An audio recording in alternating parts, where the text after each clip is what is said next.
શ્રી ગણેશાય નમઃ. મિત્રો, આપ જોઈ રહ્યા છો યુટ્યુબ આપણી ચેનલ આવો સત્સંગમાં આપ સૌનું સ્વાગત છે. મિત્રો, આજે આ વિડીયોમાં આપણે સાંભળવાના છીએ શ્રાવણ માસના શુક્લ પક્ષની પુત્રદા એકાદશી કે પવિત્રા એકાદશીની વ્રત કથા. જો આપને આ વિડીયો પસંદ આવે તો લાઈક કરજો, શેર કરજો. આપ આ ચેનલ પહેલી વખત જોઈ રહ્યા છો તો સબસ્ક્રાઈબ કરી લેજો, જેથી આવનારા વિડીયોની માહિતી આપ સુધી તુરંત પહોંચી શકે. ધન્યવાદ. હરે રામ, રામ રામ હરે હરે, હરે કૃષ્ણ કૃષ્ણ કૃષ્ણ હરે હરે. બોલો બાલ મુકુંદ ભગવાન શ્રી કૃષ્ણની જય. મિત્રો, શ્રાવણ માસની શુક્લ પક્ષની એકાદશી એટલે પુત્રદા એકાદશી. પુત્રદા અર્થાત સંતાન સુખ આપનાર.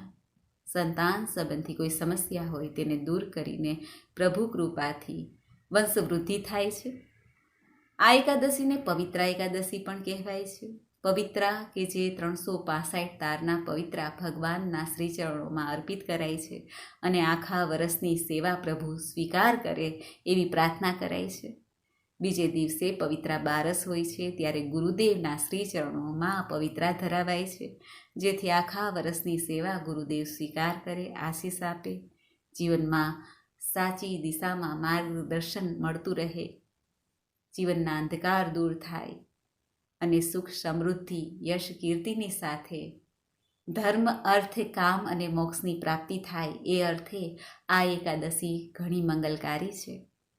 આજે જે ભક્તો વ્રત કરવા માંગે છે તેઓ સવારે સ્નાનાદિથી પરવારીને શુદ્ધ વસ્ત્ર ધારણ કરે. ભગવાન શ્રી નારાયણ, ભગવાન શ્રી કૃષ્ણ કે ભગવાન સ્વામિનારાયણ, જે કોઈ દેવતાની આપણે પૂજા કરતા હોય, ભગવાન નારાયણના સ્વરૂપની પૂજા કરતા હોય, તેમનું આજે વિશેષ પૂજન થાય છે. તુલસી દલ છે, પુષ્પ, ધૂપ, દીપ, નૈવેદ્ય, માખણ, મિશ્રી, સિઝનના ફલ ફલાદી, મીઠાઈ આદિ ભોગથી પ્રભુની સેવા પૂજા થાય છે, આરતી થાય છે, મંત્ર જાપ થાય છે, ગીતાજીનો પાઠ, વિષ્ણુ સહસ્ત્ર પાઠ થાય છે.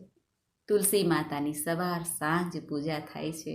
પીપળાના વૃક્ષના થડમાં જલ અર્પિત કરાય છે. પિતૃદેવતાનું સ્મરણ થાય છે, કારણ કે પુત્રદા એકાદશી છે. સંતાન સુખ દેવા માટે ભગવાનના આશીર્વાદ જરૂરી છે. એવી જ રીતે આપણા પિતૃદેવતાના પણ આશીર્વાદ પ્રાપ્ત કરવા જોઈએ.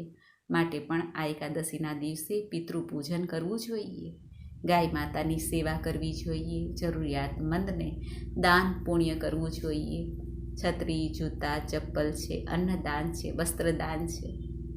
પશુ પક્ષીને દાણા ચણની વ્યવસ્થા કરવી જોઈએ. આ એકાદશીના દિવસે ભગવાનને પવિત્રા ધરાય છે. 365 તારના પવિત્રા હોય છે, જેથી પ્રભુ આખા વર્ષની સેવાનો સ્વીકાર કરે, ભક્તજનો ઉપર કૃપા વરસાવે, મનોકામના પૂર્ણ થાય, પાપોનું શમન થાય. આ એકાદશી એવી છે કે જે બહેનો માસિક ધર્મમાં હોય તેઓ પણ એકાદશીનું વ્રત અવશ્ય કરે, પરંતુ પૂજા ન કરે. જે ઘરમાં સૂતક હોય, કોઈનું મૃત્યુ છે, જન્મ થયો છે, ત્યારે પણ આપણે ધૂપ બત્તી કરી શકતા નથી, પરંતુ એકાદશીનું વ્રત અવશ્ય કરવું જોઈએ, થાય છે. આ એકાદશીનું વ્રતનું પુણ્ય જો પિતૃદેવતાને આપવામાં આવે, ગીતાજીનો પાઠ કરીને પિતૃદેવતાને અર્પિત કરવામાં આવે, તો મહાભાગ્યશાળી એવા પિતૃદેવતાની કૃપાથી બની જવાય છે. જીવનમાં, ઘરમાં સુખ, શાંતિ, આરોગ્ય, સૌભાગ્ય જળવાઈ રહે છે ભગવાન નારાયણની કૃપા સાથે. શ્રાવણ માસ છે, ભગવાન મહાદેવનો પ્રિય માસ છે, ત્યારે હર અને હરિની પૂજા કરીને ભક્તો સર્વ મનોરથ પૂર્ણ કરી શકે છે. ભગવાન મહાદેવ કે જે હંમેશા પોતાના ભક્તો ઉપર દયા દ્રષ્ટિ રાખે છે, ભોળાનાથ, અને ધન, લક્ષ્મી, કુબેરના ભંડાર ભરવામાં સમર્થ છે.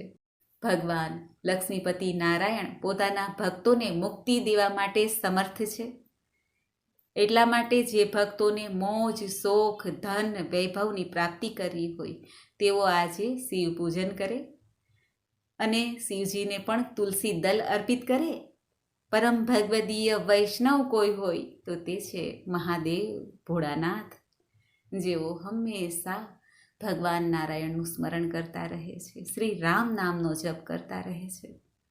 અને ભગવાન નારાયણ યોગ નિંદ્રામાં પોઢેલા હોય છતાં મહાદેવનો જપ કરતા રહે છે. પરસ્પર બંને એકબીજાના ઈષ્ટદેવ છે. માટે હર અને હરિની પૂજા કરીને મનુષ્ય મોજ શોખ ભુક્તિ પ્રાપ્ત કરી અને અંતે નારાયણની કૃપાથી મુક્તિ પ્રાપ્ત કરી શકે છે. જન્મ મૃત્યુના બંધનના ચક્કરમાંથી છૂટવું હોય તો નારાયણની ભક્તિ કરવી ઉત્તમ છે. જોકે અંત સમયે તો સ્મશાનવાસી કૈલાસપતિ ભગવાન મહાદેવના શરણમાં જવાનું છે. આમ બંને એકબીજા પરસ્પર આ ચાતુર્માસ દરમિયાન આ પૃથ્વીનો કાર્યભાર સંભાળે છે. માટે ભગવાન નારાયણની સાથે આજે મહાદેવની પૂજા અવશ્ય કરવી જોઈએ.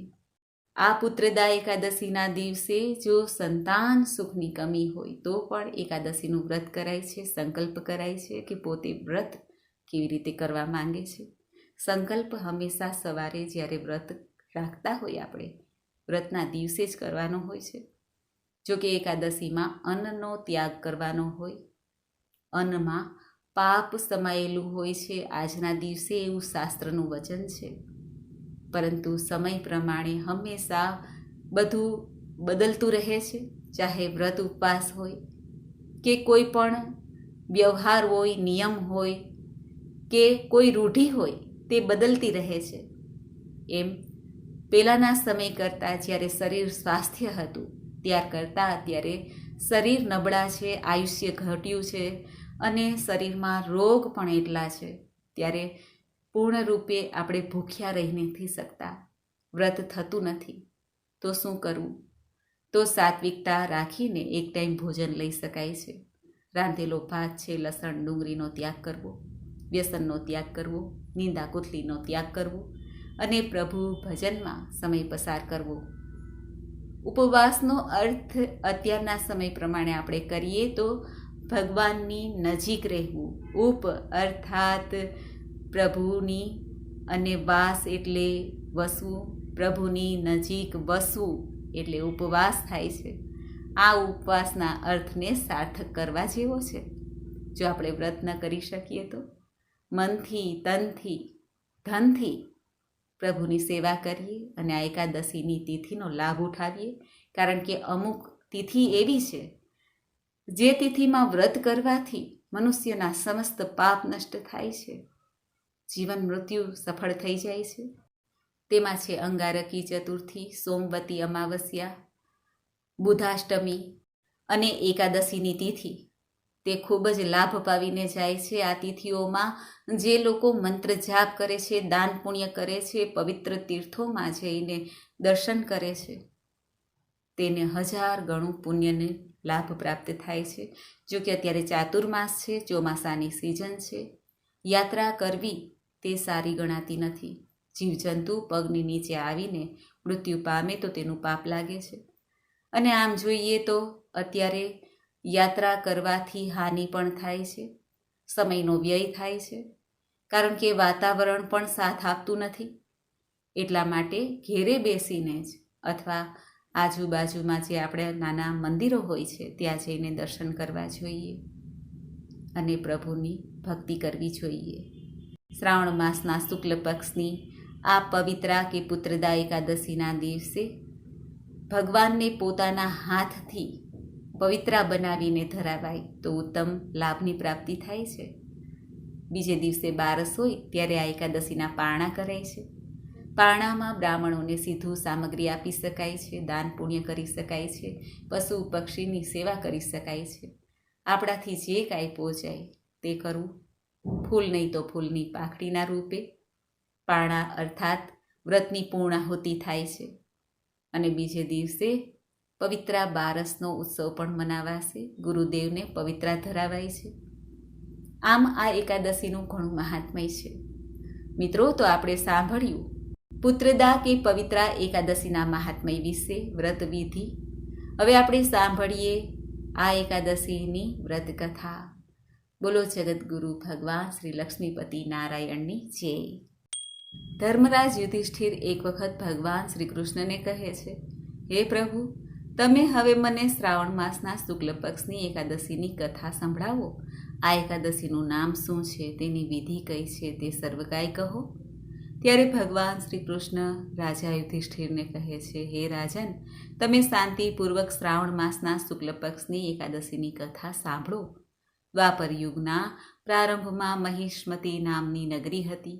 તે નગરીમાં મહાજીત નામના એક રાજા રાજ્ય કરતા હતા. તે સંતાનહીન હતા, તેથી સદૈવ દુઃખી રહેતા હતા. તેને રાજ્ય અત્યંત કષ્ટપ્રદ પ્રતીત થતું હતું. રાજાએ સંતાન પ્રાપ્તિના ઘણા પ્રયત્ન કર્યા, પરંતુ તે નિષ્ફળ ગયા. હવે તે રાજા વૃદ્ધ થવા લાગ્યા હતા, તો તેની ચિંતા પણ વધવા લાગી. એક દિવસ એ રાજાએ પ્રજાને સંબોધન કરતા કહ્યું, હે પ્રજાજનો, ન તો મેં પોતાના જીવનમાં પાપ કર્યું છે, કે ન અન્યાયપૂર્વક પ્રજાથી ધન એકત્ર કર્યું છે, ન તો ક્યારેય દેવતા અને બ્રાહ્મણોનું દાન છીનવ્યું છે. મેં પ્રજાને હંમેશા સંતાનની જેમ પાડી છે. મેં અપરાધીઓને દંડ દીધો છે. મેં ક્યારેય કોઈ જોડે રાગ દ્વેષ કર્યા નથી. બધાને સમાન માન્યા છે. આ રીતે ધર્મયુક્ત રાજ્ય કરવા છતાં હું આ સમયે મહાન દુઃખ ભોગવું છું. તેનું કયું કારણ છે? રાજા મહાજીત આ વાતને વિચારવા માટે મંત્રી આદિ સહિત વનમાં ગયા. ત્યાં વનમાં જઈને એમણે મોટા મોટા ઋષિ મુનિઓના દર્શન કર્યા. એ સ્થાન પર એમણે વયોવૃદ્ધ અને ધર્મના જ્ઞાતા મહર્ષિ લોમસના દર્શન કર્યા. બધાએ મહર્ષિને પ્રણામ કરીને એમના સન્મુખ બેસી ગયા. એમના દર્શનથી બધાને ખૂબ જ પ્રસન્નતા થવા લાગી અને કહેવા લાગ્યા, હે દેવ, અમારા અહોભાગ્ય છે કે અમને તમારા દર્શન થયા. ત્યારે લોમસ ઋષિ કહે છે, હે મંત્રીગણ, તમારા લોકોના વિનય અને તમારા સદવ્યવહારથી હું અત્યંત પ્રસન્ન છું. તમે મને તમારું આવવાનું કારણ બતાવો. હું તમારું કાર્ય કરવાની શક્તિ અનુસાર અવશ્ય જ કરીશ, કારણ કે અમારું શરીર પરોપકાર માટે જ બન્યું છે. લોમસ ઋષિના વચન સાંભળીને મંત્રીગણ બોલ્યા, હે મહર્ષિ, તમે અમારી વાત જાણવામાં બ્રહ્માથી પણ વધુ છો. તેથી તમે અમારો સંદેહ દૂર કરો. મહિષ્મતી નામની નગરીના મહાજીત નામના ધર્માત્મા રાજા છે. તે પ્રજાને સંતાનની જેમ પાડે છે, છતાં સંતાનહીન છે. તેનાથી એ અત્યંત દુઃખી રહે છે. અમે લોકો તે રાજાની પ્રજા છીએ. અમે લોકો તેમના દુઃખથી દુઃખી છીએ, કારણ કે પ્રજાનું એ કર્તવ્ય છે કે રાજાના સુખમાં સુખ માને અને દુઃખમાં દુઃખ માને. એમના સંતાનહીન હોવાનું હજી સુધી કારણ પ્રતીત થતું નથી. તેથી અમે લોકો તમારી પાસે આવ્યા છીએ. જ્યારે અમને તમારા દર્શન થયા તો અમને પૂર્ણ વિશ્વાસ છે કે અમારું કષ્ટ અવશ્ય જ દૂર થઈ જશે. મહાન પુરુષોના દર્શન માત્રથી જ પ્રત્યેક કાર્યની સિદ્ધિ થાય છે.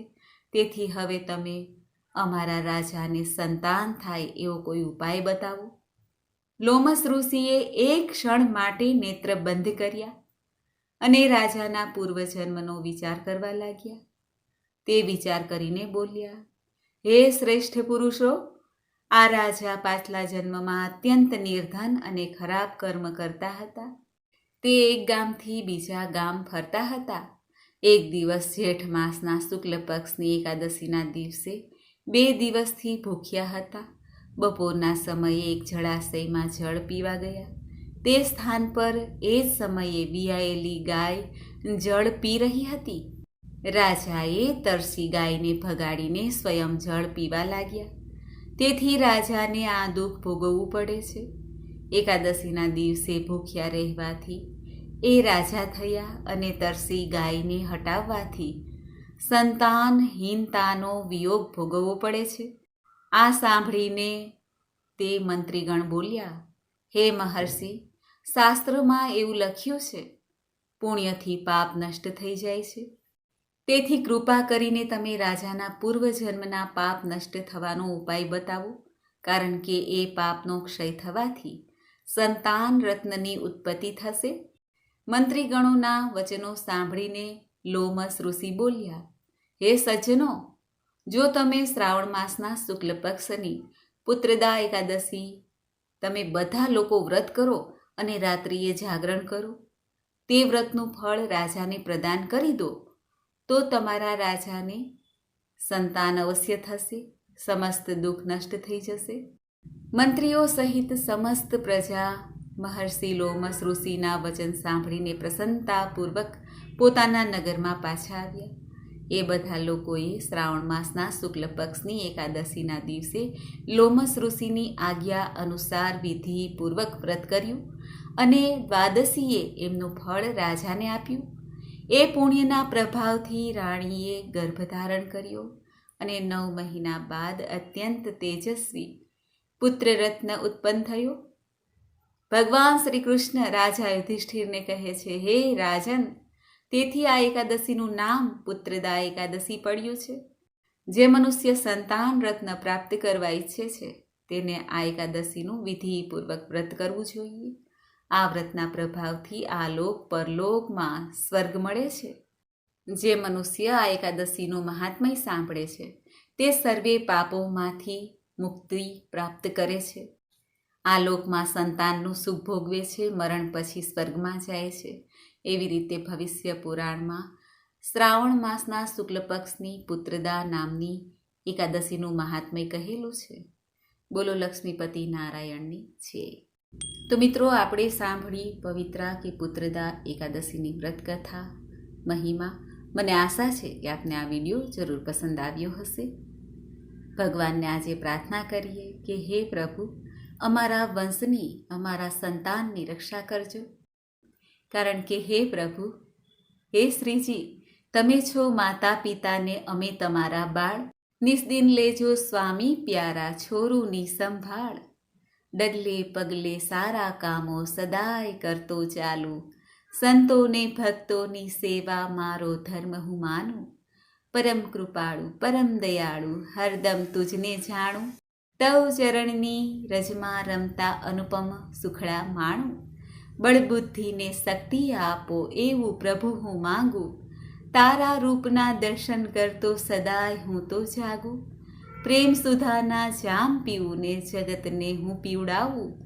સર્વોપરીને સદા પ્રગટ છો જાણું ને સમજાવું.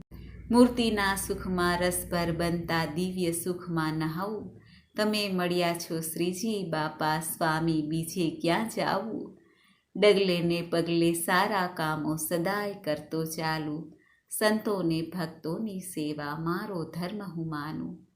બોલો ભગવાન શ્રી કૃષ્ણની જય. લક્ષ્મીપતિ નારાયણની જય. મિત્રો, મને સાંભળવા માટે ધન્યવાદ. આપ સૌને મારા જય શ્રી કૃષ્ણ.